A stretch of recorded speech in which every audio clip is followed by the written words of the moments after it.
हाय, hello, नमस्ते. मी ज्योती पाटील. आपल्या नवीन एका व्हिडिओमध्ये तुमचं खूप खूप स्वागत आहे. तर उन्हाळा सुरू झालेला आहे आणि उन्हाळ्यामध्ये थंड पेय असं आपल्याला भरपूर प्रमाणामध्ये पिण्यासाठी आवडत असतात. तर असाच एक आपण पेय बनवलेला आहे, मिल्कशेक बनवलेला आहे. कस्टर्ड मिल्कशेक हे बाजारमध्ये जर तुम्हाला घ्यायचं म्हणलं तर 40 ते 50 रुपयाला सहज मिळतं. तोच मिल्कशेक आपण त्याच्या अर्ध्या किमतीमध्ये आपण तयार करणार आहोत, घरी बनवणार आहोत. तर त्याच्यासाठी आपण इथं घेतलेलं आहे 1 लिटर दूध. हे माझ्याकडे 50 रुपये लिटर प्रमाणे मिळतं. तुमच्याकडं कमी अधिक मिळू शकतं. त्याप्रमाणे घ्यायचं आहे. रेग्युलर जे आपल्या घरी चहा पाणीसाठी दूध येत असतं तेच दूध वापरलेलं आहे, फुल फॅट. जसं तुम्हाला आवडीनुसार जे मिळेल अवेलेबल आहे त्याप्रमाणे दूध वापरायचं आहे.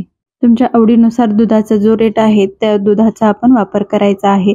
70, 75, 80, 90 प्रमाणे दूध आपल्याकडे सहज उपलब्ध असतात. तर हे दूध आपण गरम करण्यासाठी ठेवलेलं आहे. त्यातल्या 2 चमचे दूध आपण काढून घेतलेलं आहे. इथं 15 ग्रामचं मी मिल्क पावडरचा पाऊच यामध्ये वापरलेला आहे आणि कस्टर्ड पावडर 3 चमचे वापरलेला आहे. दोन्ही आपण प्रमाण जे आहे ते आपल्या आवडीनुसार ठेवायचे आहेत, जेणेकरून आपला जो कस्टर्ड मिल्कशेक बनवायचा आहे तो थिक पण होतो आणि व्यवस्थित चव सुद्धा त्याची खूप छान येते. व्यवस्थित त्याच्या गुठळ्या मोडून घ्यायच्या आहेत. मिल्क पावडर वापरायचंच आहे. यामध्ये साखर टाकून घ्यायची आहे. मिल्क पावडरने जी टेस्ट आहे ते खूप छान लागते. जर तुमच्याकडे कस्टर्ड पावडर नसेल आणि तुम्हाला हा शेक बनवायचा असेल तर त्यावेळेला काय करायचं, इथं 2 चमचे कॉर्नफ्लॉवर आपण कस्टर्ड पावडर ज्यावेळेस वापरलेला आहे त्यावेळेस वापरायचं आहे. आणि शुगर आपण यामध्ये टाकलेली आहे, तर शुगरचं कॅरेमल करायचं आहे.